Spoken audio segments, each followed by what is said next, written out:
there was that one place I always thought about, and I just wanted to be there with you. The place that no eye has ever seen, the place that no heart has ever perceived. I had a great feeling inside of me. Assalamualaikum warahmatullahi wabarakatuh. Saya akan menjelaskan mengenai sejarah kodifikasi hadis. Sebelum kita melangkah ke sejarahnya, alangkah baiknya kita mengetahui apa sih sejarah kodifikasi hadis itu. Apa sih kodifikasi hadis itu? Kodifikasi hadis adalah suatu proses pengumpulan, penulisan, pembukuan hadis Nabi Muhammad SAW yang dilakukan secara resmi. Pada masa itu dimulai kodifikasi hadis pada abad kedua Hijriah pada masa pemerintahan Umar bin Abdul Aziz. Latar belakang kodifikasi hadis. Pada masa itu umat Islam mulai berkembang ke berbagai wilayah. Para sahabat dan tabi'in yang menghafal hadis mulai meninggal dunia, sehingga Umar bin Abdul Aziz merasa khawatir jika suatu saat hadis Nabi hilang atau bercampur dengan hadis yang sahih dan hadis yang palsu. Sehingga Umar bin Abdul Aziz memerintahkanlah untuk mengumpulkan dan menulis hadis-hadis Nabi.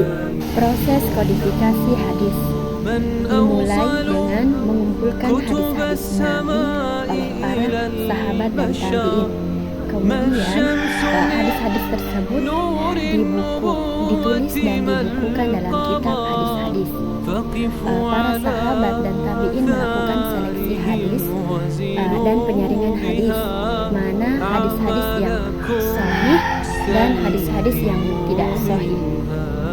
Adapun tokoh-tokoh kodifikasi hadis yang pertama itu adalah Malik bin Anas, yaitu kitab Al-Muwatta, kitab hadis yang pertama disusun secara sistematis. Yang kedua, kitab Ibnu Juraj, yaitu kitab As-Sunan. Yang ketiga, kitab Ahmad bin Hanbal, kitab Musnad. Adapun kitab-kitab hadis yang lahir pada kodifikasi yaitu kitab Al-Muwatta, kitab As-Sunan, kitab Musnad Ahmad, kitab Sahih Bukhari, kitab Sahih Muslim. Kesimpulan, jadi masa kodifikasi hadis merupakan suatu periode penting dalam sejarah Islam. Karena pada masa itu hadis-hadis dikumpulkan kemudian ditulis dan dibukukan secara resmi. Kitab-kitab yang lahir pada masa itu menjadi rujukan penting bagi kita sebagai umat Islam dalam memahami ajaran Islam. Dan juga hadis-hadis tersebut salah satu petunjuk atau sumber rujukan kita ketika suatu saat mendapatkan masalah atau ada hal-hal yang tidak sesuai dengan syariat, maka kita bisa mencari hadis-hadis Nabi yang sahih.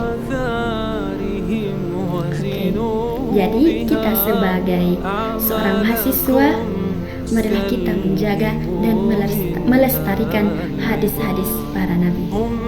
Sekian dan terima kasih.